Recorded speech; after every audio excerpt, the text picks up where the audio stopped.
Hey there, I'm Leo, the sole creator of Monster Tycoon, and welcome to our first devlog.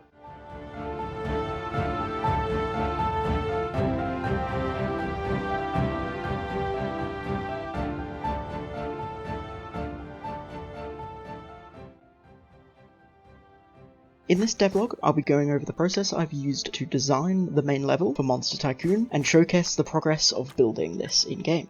But just before we get into that, if you're curious to know more about this Minecraft server, I recommend you click on the link at the top of the description down below.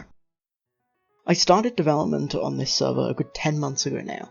Firstly, just designing and creating the mechanics that make up the core gameplay before I needed a more fleshed out space to work with these mechanics, and so I built this small island here. Monsters would spawn in this open field and you'd kill them to receive currencies. Interacting with these spawner blocks here would allow you to spawn more monsters in that field. This worked perfectly for a while until I began expanding on the core gameplay of Monster Tycoon, and so as more mechanics were introduced, less room became available for them, meaning I had to build something bigger.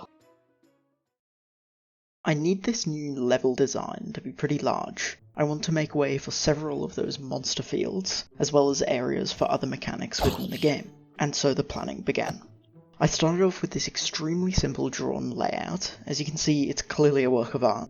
The idea here is that players spawn down here in a small grass field. To the right, where the red is, we've got a cliffy area. To the left, where the grey is, there's a snowy area with mountains, and between the two are grassy fields and hills.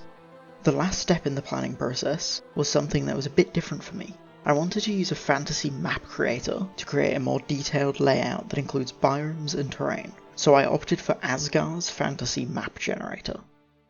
Let's get into a time-lapse showing the creation of this new layout.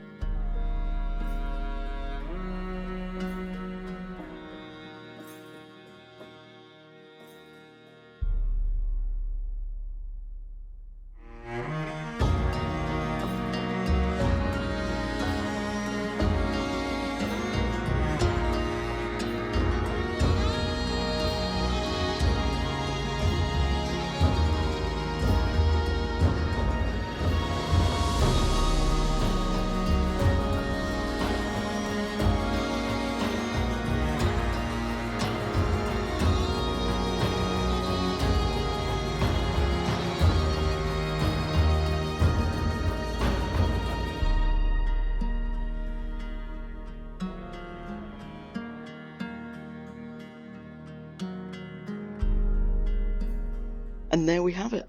Our new layout, which is by no means to scale, of what it'd look like in-game. And just like the first layout, the cliffs to the right and the snowy area to the left remain the same, but we've got more biome mixture within the middle section with grassy fields, forests, and highlands. This new island will be surrounded by water, unlike the first iteration of the level, which was just a floating island in the sky. Now that the planning and initial layouts are out the way, I can get started on actually building this new map in Minecraft. Let's get into a time lapse of where I created the shape of the cliffs area.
There we go, we have our shape for the cliffs area. But currently they just look like giant red blobs. There's nothing special to look at, so this is where terrain painting comes to play. I'm basically going to add texture to the terrain so that it actually resembles cliffs.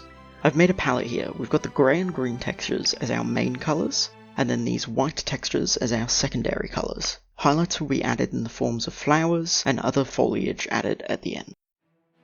I have an idea in my head about how this palette will be applied to the terrain, so now I just need to actually test that this looks good. I'll start by painting the terrain with placeholder blocks, so that I can very easily mix and match things as I go. Luckily for me, I was pleased with how the idea in my head actually looked on the terrain, and so I began replacing the placeholder blocks with their textured counterparts. First, I turn the cliffside into shaded stone blocks, going from light to dark. Then I change the underhangs, having cobblestone turning into mossy cobblestone to complement the green grass above. And finally, I turn the top of the terrain into grass. I had 2 blocks for this, moss and grass blocks, and to utilise both of them, I wanted to use Voronoi, which is a noise pattern. I set the cells to moss blocks and vertices to grass, but I actually didn't like that order, so this is where the placeholder blocks come in handy. So I swapped them, the cells now being grass, and the moss blocks being the vertices.